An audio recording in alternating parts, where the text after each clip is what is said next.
Hello, everybody, and welcome to the new episode of the Nordic Football Podcast. We are in 2026. We've made it this far. I think we began in 2017, Steve, so we'll come up to a 10-year anniversary this.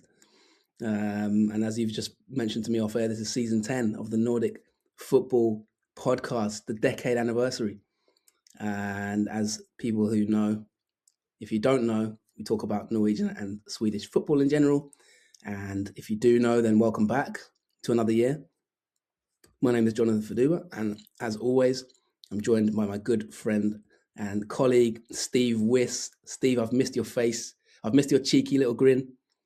And on this show, we are just going to recap, sort of come back in and have a first show of the year, mainly to talk about the European action, because there's a lot going on in Europe. We've got two teams in Norway doing exceptionally well in the European knockouts, and they've made it this far to the second part of the season of Europe, if that makes sense. So without further ado, let me introduce our Norwegian expert for 2026. He's back. He looks mean and hungry. Steve Wyss, how are you, my friend? Hello, Jonathan. Hello to all the listeners. 2026, and here we are, season number 10 of the Nordic Football Podcast. What a journey it's been. And we've been forced out of early hibernation, actually, Jonathan. It's not often that we do have episodes before March. Certainly in recent times, not even before April. So it's basically, I mean, we could never foresee what has happened, because at one stage it looked very, very unlikely that there would be any European involvement after Christmas for any of the teams in our leagues. So, it was looking like, start of the Elite Serie A in mid-March. That's when we come back. But yeah, like you said, there's been some incredible journeys here from Bodø, Glimt and Brann, which we've got to talk about. And this could be now the final hurrah for both, or they might continue into the last 16 of their respective competitions. We will have to wait and see. A big week ahead. A massive week ahead, as you've said, and it's good to see you back as well, my friend. It's been a while since we chatted, and as you say, usually we do normally take sort of a 2 to 3 month hiatus, a bit like the winter leagues. The summer leagues. They always have that winter break, and we do likewise. So we're obviously, we tend to be kind of like a, maybe like you've said there, March to November sort of podcast, really, which has its pros and cons. Obviously, we go away with a hiatus, and hopefully, by the time we come back, you're not sick of our voices and you're ready for more. But hopefully, we don't sort of lose you during that long break. And I hope you've had a good time over the past few months. If you're a regular listener and haven't missed us too much, Steve, let's get straight into this, because, like you said, we at one point we didn't think we'd need to talk about Europe, and then some interesting thing happened, Steve, before Christmas. Bodø Glimt went to Dortmund. They got a 2-2 draw. Their last league game, Steve, was the 30th of November. They beat Fredrikstad 5-0, but they did not win the title. And ever since then, Steve, they had a couple of friendlies, and then they played Manchester City, Atletico Madrid away, and we're now in the 23rd of February, 24th of February, and they are still in Europe. So it doesn't take a genius to figure out what's happened in those games. But let's just recap how we got here, Steve. We also have Brann, who we're going to talk about in a minute, but let's just start with Glimt, because there was almost an even bigger surprise in another European competition with another team from Norway, Brann, who have made it this far. But let's start with Glimt, as I've said there. Apart from a couple of friendlies against Groningen, Dios Giori, VTK, Steve, they haven't actually even played any league action, as I said, since November. But they somehow find themselves in a huge game this week. How did we get? By the way, we're like a beach bar in Marbella, aren't we? We're very seasonal. We open our doors in March, April, and close them in the late autumn. But yeah, there's a tweet that I bookmarked, and this is a tweet that was on December the 9th from an account called Football Rankings, at Foot Rankings, who they follow me. I don't know if they follow the Nordic Football Pod. But one thing I love about the matches now in Europe is there's so many accounts out there who are following the coefficient and all sorts of stories from the lower leagues. Anyway, at that stage, Bodø Glimt were given a 99.7% chance of being eliminated in the group stage. And then they go and draw against Dortmund 2-2. I think there was a late equaliser in that for Glimt. 85th minute, something like that. And then, going into the new year, they beat Manchester City 3-1. They beat Atletico 2-1. I mean, that is remarkable in itself. To get your first ever win in the Champions League proper against Manchester City, Pep Guardiola's Manchester City. And they totally deserved it that day. I thought they outplayed the citizens there. But they knew they had to go to Spain and win to have any chance of qualifying for the playoff round. They fell behind against Atletico, but incredibly came back. They beat Diego Simeone in the Lions' Den itself. I mean, it's incredible. And then they had a 50-50 chance of getting either Inter or Real Madrid in the playoff round. I mean, whoever you get there is a big dog in it. But they get Inter at home. The runaway league leaders in Serie A, 10 points clear. Won something like 20 out of 24 domestic games. But Inter are the latest team to fall foul of travelling to the Arctic Circle. And an incredible 3-1 win in the first leg. That's where we are right now. Bodø Glimt are a draw, a win, or even a 1-goal defeat away from being into the Champions League last 16. It's absolutely incredible. Yeah, and for those who follow Glimt for many a year, nothing probably surprises you anymore. But we thought this was maybe the zenith last season when they got to the Europa League semi-finals. You would have thought, well, that's as best as this story can get with Glimt. But somehow, as you've just mentioned there, Steve, that like you mentioned, they're 90 minutes away from going one better, to be honest, and getting all that weight. Now, there's a financial element to it, which I'm sure you'll talk about soon. I like what you said about 99.7%. That makes Bodø Glimt the 0.3% men. And they have defied all odds, as you said. You're right. Jens Petter Hauger scored in the 75th minute against Dortmund, gave them a lifeline. They then played City in early January. Absolutely, from my point of view, absolutely battered them. I thought they were the best team by quite comfortably. Kasper Wartshøj got 2 goals. Jens Petter Hauger, they actually went 3-0 up, Steve. Then Ryan Cherky pulled one back. Rodri was sent off in that game as well. It was an eventful match, but they were 3-0 up with 11 men. So it wasn't as if it was, kind of like a red card that changed the game, to be honest. And I actually think they could have even scored a few more. And then, like you say, I think the one game that I did say when we did the season preview about the European group stages, I said I think they will come good in the latter stages. I think they'll get 1 or 2 big results. I said I think they could go to Dortmund maybe and get something. I think I also said that Juventus I fancied them against, but they obviously lost that one. But I don't think I would have ever thought they would beat Atletico away, Steve, and that is exactly what they did. I remember watching that game against Sjøvold and Kasper Wartshøj made it. They went 1-0 down, in fact. Sorloth, who is in fact indeed a Norwegian himself, he got the opening goal. But to beat Atletico away is an unbelievable achievement, Steve. I watched that game, the latter stages, and the picture of Diego Simeone, like when the game ended, he just stormed down the touchline as he tends to do sometimes, and he just marched off, in his all black sort of Undertaker's sort of suit, and looked really, really angry about it. But what an achievement from Glimt to beat them away. And then, as you said, they've drawn Inter, and Steve, that game was last week. The second leg is this week, of course, which we're just going to preview briefly now. But talk to us about the Inter Milan game. They've got this playoff. They've come into it, and again, the train has continued and rolled on. Yeah, I mean, to be honest, I didn't think it was Glimt at their best. Kjetil Knutsen actually even said after the game they might have got a little bit lucky to win the game, let alone 3-1. He didn't think they played their best game. But if you look at the goals they've scored, they're excellent goals. The first is a really, really nicely worked move around the 20th minute. And then, Jens Petter Hauger has been exceptional in this European run recently. And he pinged one into the top corner, just like he did against Manchester City after half-time. And then they get a tap-in from Kasper Ho 3 minutes later. But Fett's goal opened the scoring. Esposito equalised for Inter. And Inter had the best of the first half, no doubt about it. Hit the post. They looked more in control. They actually hit the post at the start of the second half as well, Inter, but it was a bit of a freak move. It was quite a slow... the second half didn't really start that quickly. And then it was bang, bang, 2 goals out of nowhere for Glimt. I mean, you're thinking at 3-1 that it's still going to be quite difficult for them. But I can't really remember Inter having a big chance after that.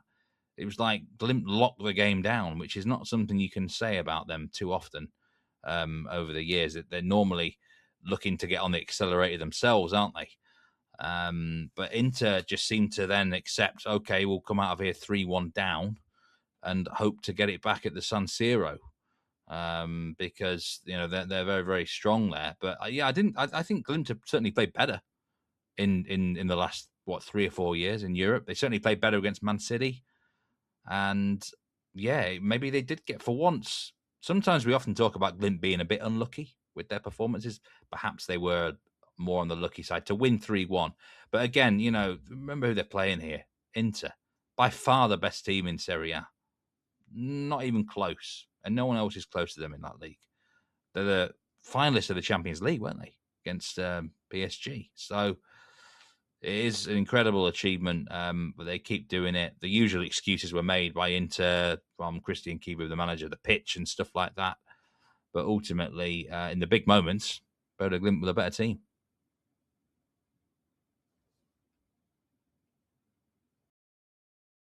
Yeah, and the pitch is definitely a leveler. There's probably a debate to be had. It's funny because when you said that, I was thinking about in Bolivia, Steve, in the World Cup qualifiers in South America, how sort of going to those high altitude zones was always considered a bit of a leveler for teams like that, going to places like Quito, or I know that's in Ecuador, but going to places in Bolivia, like those really, really extreme high altitude venues, is a massive advantage or a disadvantage to the away team. And I was sort of thinking when they were mentioning that in the Glimt Inter game, is it kind of an almost different, kind of scenario? It's like going to the Arctic Circle, and that is a bit of a leveler in itself in terms of just the travel conditions, the weather. But also, I'm not sure you can make it as, and also the pitch, of course. But I'm not sure you can really make it as. From your point of view, how much of a leveler is that? Do you really factor that in? I know you're someone who looks at sort of betting markets and things like that. Would you be someone who really factors that in, or is it just a case that Glimt are actually the real deal? I know you say there that you didn't think they played amazingly well. I still thought they were very good value for the win. Some brilliant goals. I thought the first goal was fantastic. A little bit of link-up play, the little back flick, the 1-2, the run on. I still think Glimt plays such great football. Some of the best football I think I've seen in years, no matter what team you're talking about in any league. To be honest, I always enjoy watching them. And obviously the the other goals were also of high quality, I think. But do you think that is a valid sort of reason for why they're doing so well against these sort of teams? If you look at the possession stats, for example, they haven't actually had more than 50% possession since the last Serie A game of the season against Fredrikstad. Their average possession in the games against Dortmund, Inter, Atletico Madrid and Man City is about 39%. But ironically, Steve, they are playing. The teams I've just mentioned there, and they're no mugs, are they? So to be expected. But do you think the conditions and everything like that is a valid reason why they are so fearsome at home, or do you think the team is just sort of that good as well and deserves respect? I think it has to be a factor. There was a good segment that CBS did last week with Thierry Henry, because Thierry Henry played out there in MLS, didn't he? And there's quite a lot of artificial pitches there, and he mentioned how difficult the recovery is on his body, so he ended up not even playing some of the matches eventually.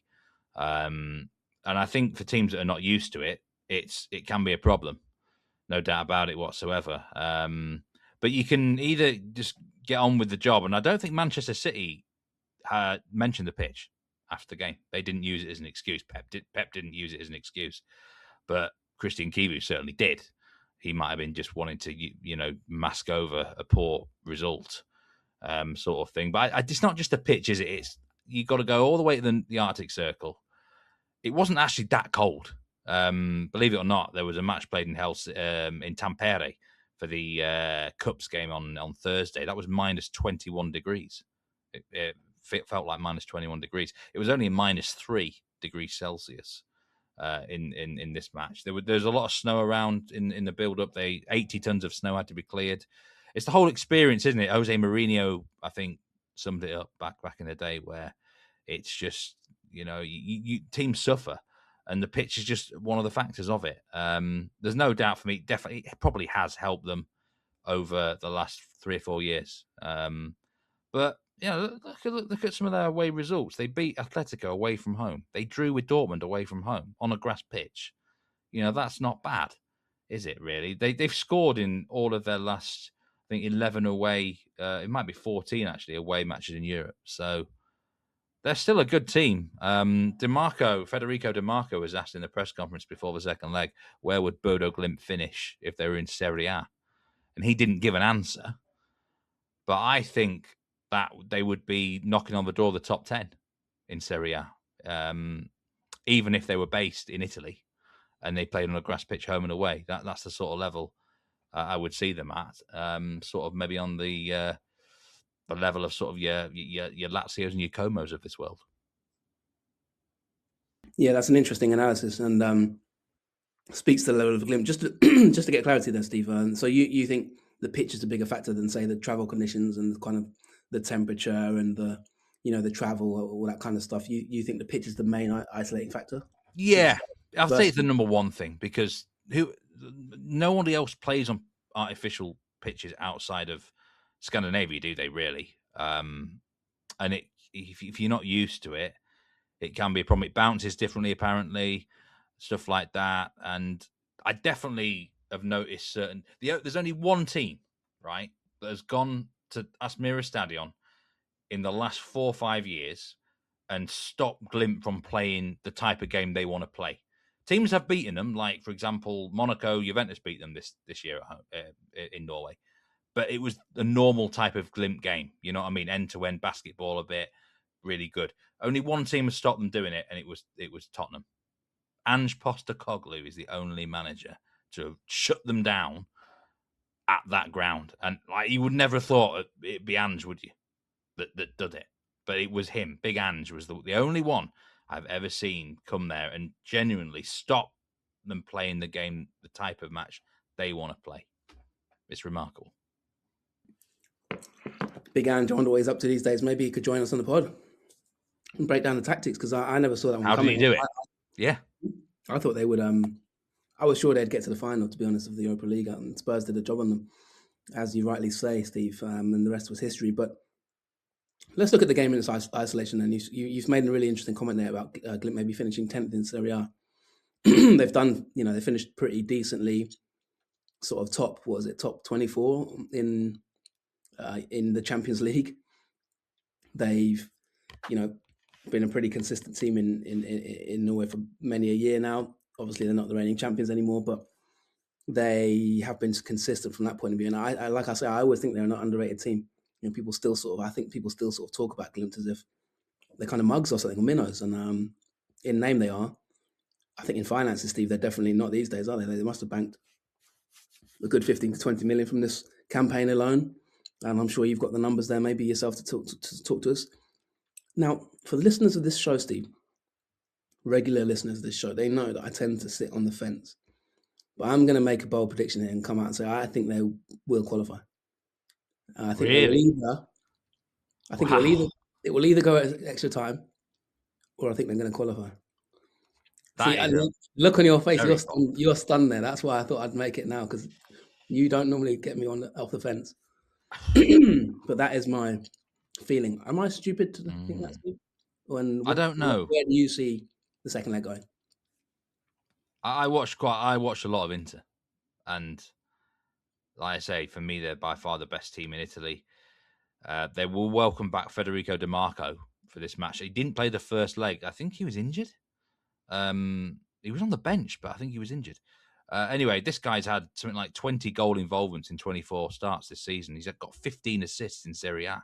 He's a massive player for them, so he comes back into the side. But Lautaro Martinez, the World Cup winner, is injured. That's a huge blow. So Marcus Thuram will come in.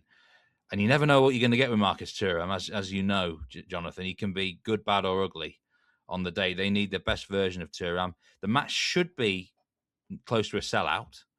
I've heard that tickets are as cheap as €14 for this match. They're desperate to fill the ground, Inter, for the second leg. So, and it's a tough place to go. So I think Glimt are going to really suffer here. I mean, remember, they went to Lazio and lost 2-0 last year in the second leg there. Inter are much better than Lazio. So they're going to be suffering. They're going to be under siege. Definitely under siege in this match. Remember that movie, Steven Seagal? Quite a good one. But they're going to be under siege big time. I do actually have a funny feeling the match might go to extra time, though. Glimt have a history of going to extra time. I think it's 6 times in the last 4 years they've gone to extra time in ties, whether it's Europa League or Conference League. So they do have a history of that. I just overall, though, the rational, logical part of me just thinks that Inter can't get knocked out by Bodø Glimt. The team that's 10 points clear at the top of Serie A surely can't get knocked out by Bodø Glimt over 2 legs. Can they? So that's the logical, rational part of my brain saying that. But Glimt usually score. They usually score. You might see the same scoreline. Again, 3-1 this time to Inter. But I think Martinez being ruled out is a big blow. They're going to need Thuram to perform. They're going to need Esposito, who's only... I mean, have you seen much of Esposito? He did score in the first leg. Francesco Esposito, who is, he's a young lad, 20-year-old. Yeah, I think he was in the Club World. He played some games in the Club World Cup, if I remember rightly. I thought he looked quite good. But I might be thinking of someone else. They need them 2 guys to perform. DeMarco, someone needs to do a good job on him. I don't think Glimt have got the players to counteract him. So they're going to suffer, but this is... I'm fair play to you. You're sticking your neck out. I'm staying on the fence here. Tables are turned. I would lean more towards Inter qualifying overall, but I could see it going to extra time. Yeah, I could see it going to extra time. It's taken 10 seasons and we finally got to a place where you are on the fence and I'm making predictions. It's unbelievable. You see, this is why you never know the evolution of a man. I mean, Steve, this is such a big game that we've even got Jurgen Klopp making comments about Bodø. He's come out this week and he said, what they are doing, it could not be more crazy. He said, Kjetil Knutsen is an incredible team. It's fantastic what they're doing. Quite enjoyed this comment from him. I tried to get in touch with Knutsen once, but he was understandably deep into preparations for a match. But it's absolutely crazy. I want to know more because I don't understand what they're doing. The type of football they're playing is already very good, but the whole project is super interesting. It's so good. Things like this can happen. Steve, at least we now know that it's not just us who have had troubles getting hold of Kjetil Knutsen. Also, Knutsen said in the pre-match, he was asked that question in the pre-match press conference, and he said, "I'm a difficult man to get hold of." And I'm like, "Yeah, we know you're a difficult man to get hold of. If Jurgen Klopp can't get in touch with him, he keeps himself to himself. I mean, he's extended his contract. He said he's 100% into this project. He's a remarkable man, actually, Kjetil Knutsen. Everyone is saying, why is he still at Bodø Glimt? He's too good to be there, that sort of thing. But he just keeps staying there and he keeps churning it out. And is there another chapter in this Champions League story? I was actually looking at the teams that they might play in Champions League qualifying this summer. It's the one time Norway does have 2 places, of course. I don't think they get it because Poland gets all the bloody Conference League teams. Norway will only have 1 Champions League place going forward. But this is the one year where 2 teams will enter qualifying. And, they've got to do it the hard way. They could end up playing teams like Marseille, Lille, or, like the second place team in the Netherlands. But the more I think about it, I'm like, actually, I would actually back them to over 2 legs against teams like that now. Do you know what I mean? If Marseille play Bodø Glimt right now, Bodø Glimt are going to get them over 2 legs. That's the level they're at now because of this home field, especially, advantage that they have. It's incredible. What a journey. Incredible journey to the point that they can ignore Jurgen Klopp. That is something, from where they've probably come from 7 or 8 years ago when we started this journey, sort of following them, Steve, on this podcast. 42 million euros is the total estimated revenue they've banked so far from this group stage alone, Steve, and that is only in revenue from the pillar payments and the prize money. So that's not even including broadcast money, things like gate receipts, merchandise, commercials. So I mean, they'll have banked a good 50 million euros probably from this alone. And that, if you look at 50 million in the context of Norwegian football, that's probably the value of, I'd say, a good chunk of the total value of every single team in the league, to be honest. Maybe bar Rosenborg and 1 or 2 others, but So if they were to make it against Inter and go one step further, Steve, that's another 10 or so. They're really becoming a team that is a potential dominant force, but yet they did not win the title. So who knows how it can go? Well, really, with that sort of money, and we'll talk about this in the Elite Serie season preview in a few weeks' time. With that sort of money, you should be able to create a dynasty. Not that they've already not started it already, by the way. The last 6 years. But from that, when you have that amount of money, I mean, this has never happened before. I've never known a team in Scandinavia, apart from FC Copenhagen, go make this amount of money. Malmo did make the group stage of the Champions League once, didn't they? Maybe 8 years ago. We did it. It was one of our seasons. They didn't get a point, but they would have earned about 15 million from that, we think. And Malmo tend to win the Swedish league once every 2 years, don't they? On average, sometimes more. That's the level Glimt should be at now. I mean, they're so well run that you can't even see them blowing the money that well, and they can even afford a couple of sort of mishits with transfers with that amount of money. So it's kind of frightening in a way, isn't it? In terms of like domestically, well, we'll talk about that in time. But to make, we think probably 50 million euros they're going to get from this run, which is outrageous. But I mean, you get over 3 million just for a win in the group stage. For a draw, you get 1 million. Yeah, it's crazy. And I think I read something, I'll need to sort of verify it, and maybe for another pod, like you said, the season preview, but I was reading something about Glimt and the fact that they're sort of starting to turn some of their money into like investments and actually take some of the revenue and sort of solidify themselves as a club to sort of generate revenue in perpetuity. So I read about some sort of smart investments they're making and things like that to sort of just away from football. I don't know if they're sort of investing in Bitcoin or something like that, but like they're actually trying to consolidate the money they're making, Steve, because there's got such a massive windfall, and obviously the smart thing to do, I guess, from a club's point of view, is not make sure you don't waste all that on transfers. You know what I mean? And really grow the club organically and sort of make sure you keep that money so you can, like you say, perpetually be successful. So they clearly got very smart people behind the scenes of that football club, an incredible run. Everybody thought the City game maybe was the pinnacle for them, and maybe that was just a one-off sort of hoo-ha and out you go. But no, they're still here. They're 0.3% men. So huge game, Steve. I've got, like you said about the tickets, I actually know I've got a client of mine's going to the game. He's flying out from, I think, Stansted just to watch a game of football. It's that cheap and it's that easy to get cheap. to. Yeah. So he'll be. By the way, the winner, if they get through, the winner will face either Manchester City or Sporting Lisbon in the last 16. 50-50 chance of getting that. So there's a good chance that if they got through, they could get to the. If they drew Sporting Lisbon, they could beat Sporting Lisbon over 2 legs. They wouldn't beat Man City over 2 legs, but not over 2 legs. Come on. I saw that home game. City were rattled. City were on the ropes in that game. Let's move on. Well, plenty to do, and it's going to be a fantastic game. Obviously, tune in. If you're in the UK, you can watch that on TNT Sports as well. So, you got the big screen. I'll be watching that on the big screen, hopefully, Steve, and it should be a cracker.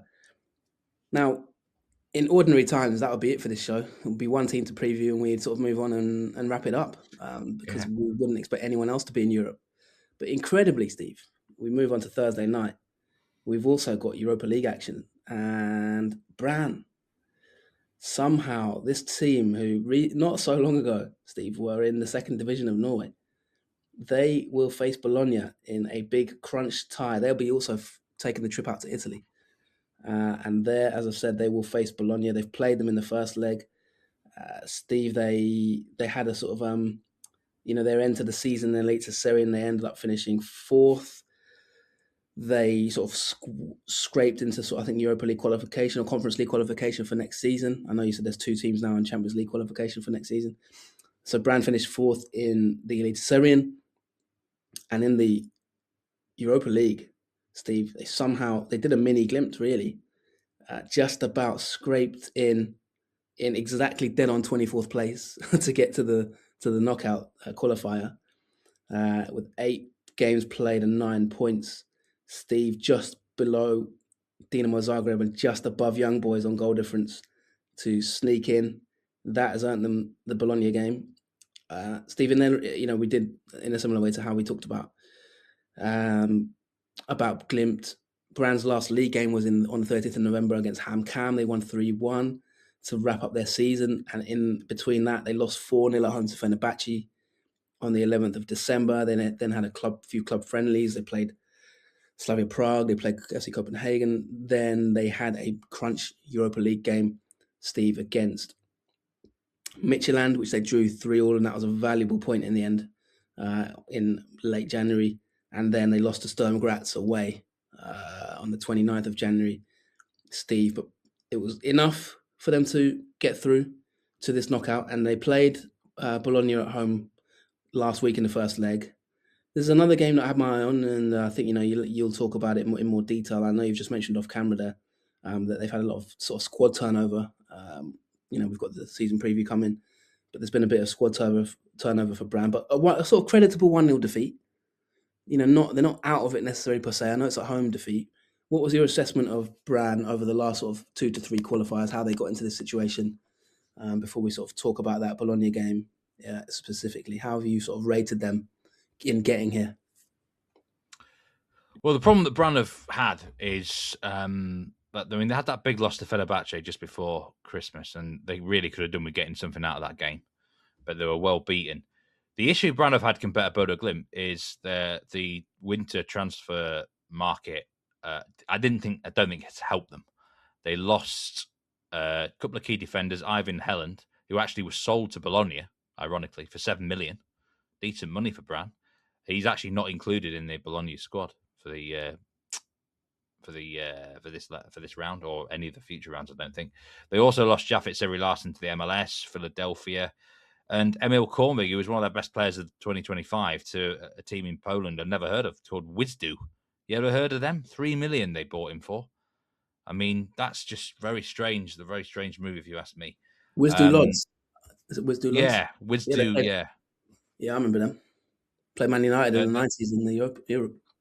They're not even in the top half of the Polish league, but they bought Kornvig for 3 million.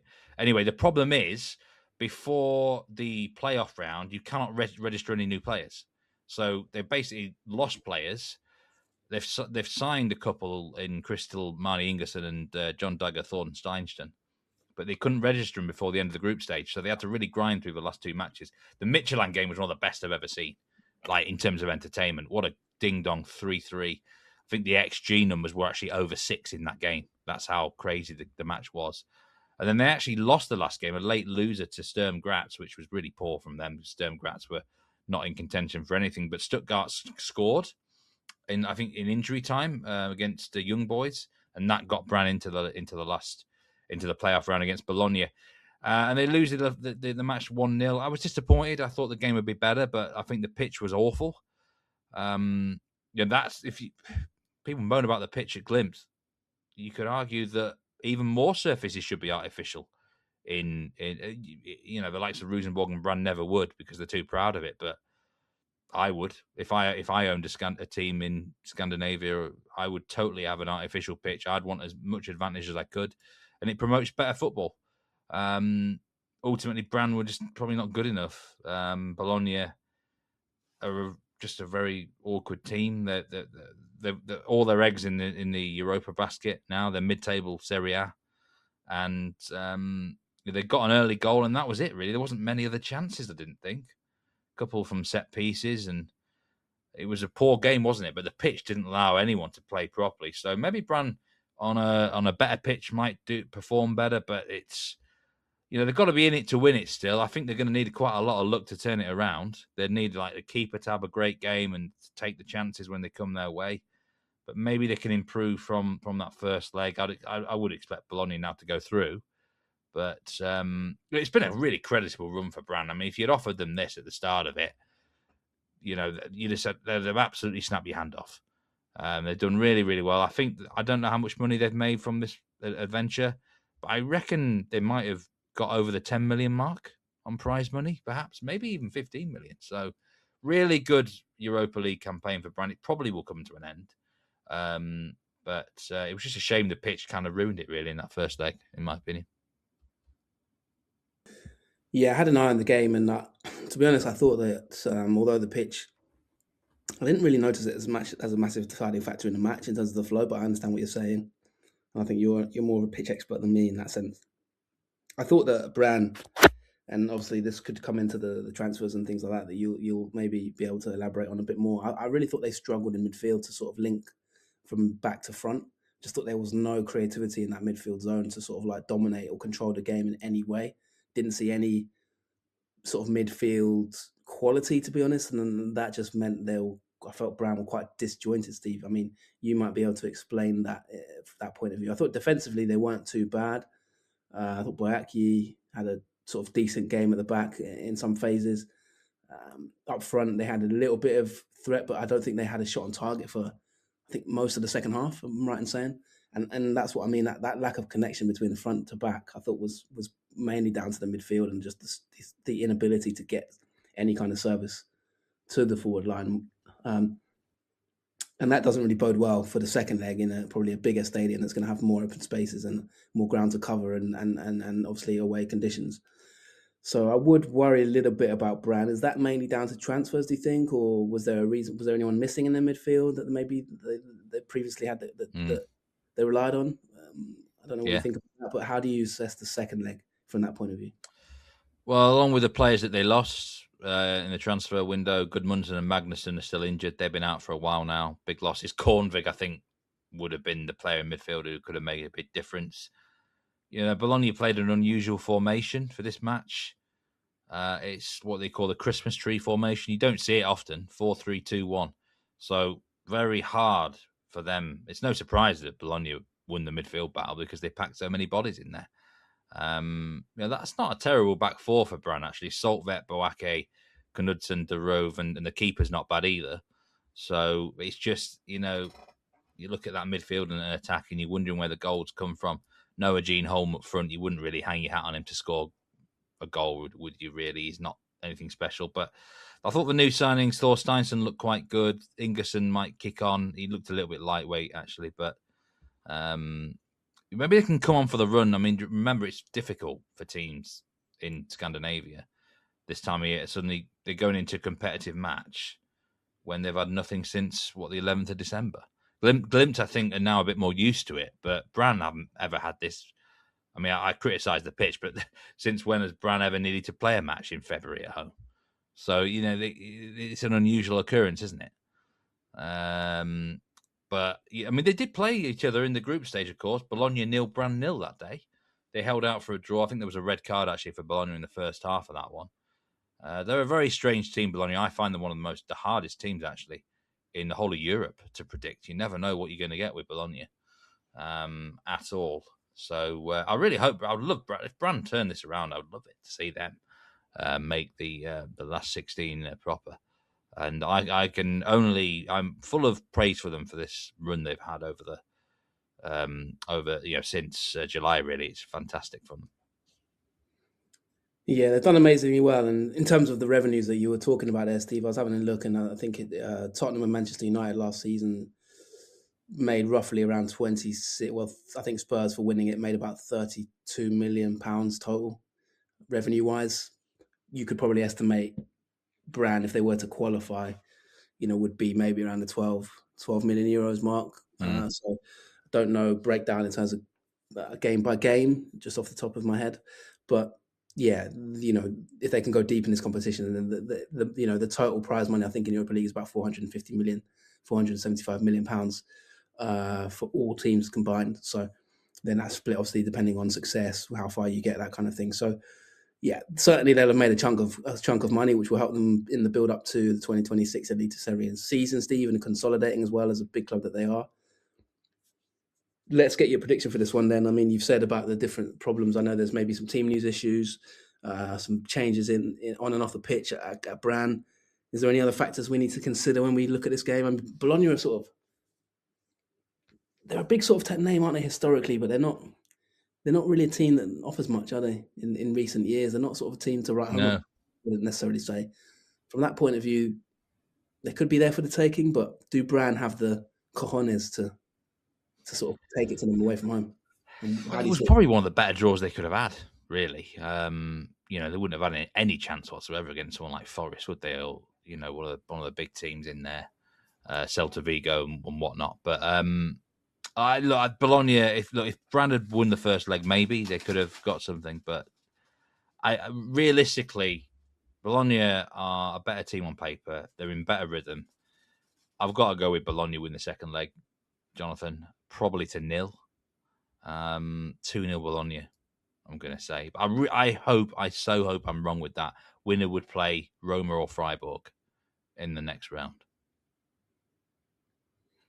Well, What do you reckon? tough, Do you have tough a one. chance, Brann, or not? I don't really rate Bologna, I've got to say. But no, I struggle to. I think they're going to need some big decision to go there early on, maybe like a penalty or a red card.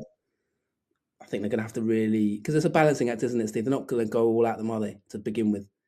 But if you sit off too much and they get a second goal aggregate, then it's kind of like, then you're done.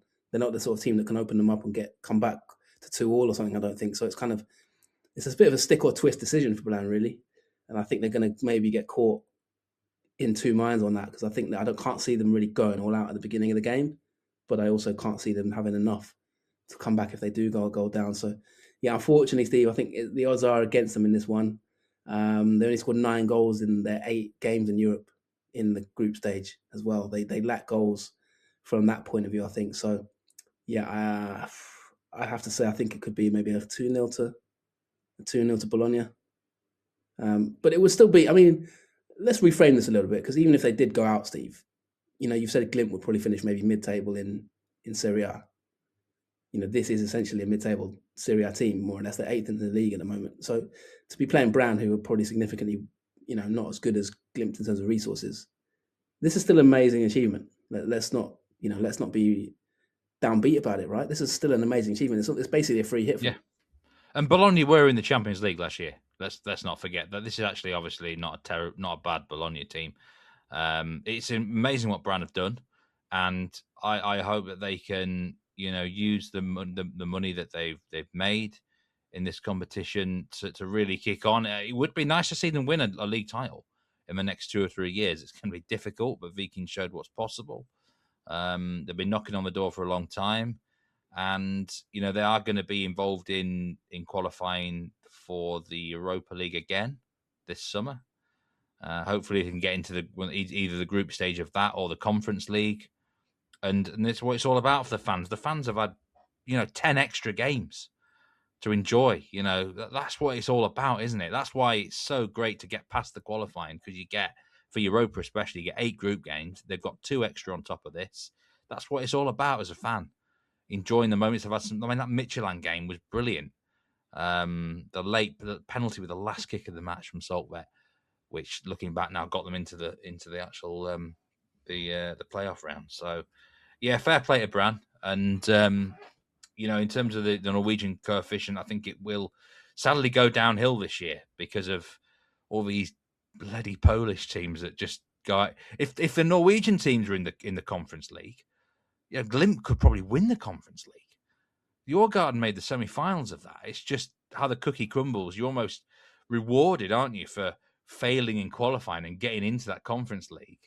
I mean, have you seen the fixtures in the playoff round for the Conference League, John? It's absolutely terrible. It's like second round qualifying in July. And these Polish teams get one of the Lech Poznan were playing cups away in Finland. Cups have already lost 18 players in this window. 18. It's just easy coefficient stuff. I don't know if we have any Polish listeners, but you guys are lucky to be racking up these points so quickly. Key man, if Bologna are, if Brann are going to win this, who do they need to stop in Bologna's team, in your opinion? Oh gosh, well, usually Orsolini is the key man, the veteran. But actually, I'll tell you who's been doing really well for Bologna in the last couple of years is actually Scottish international Lewis Ferguson.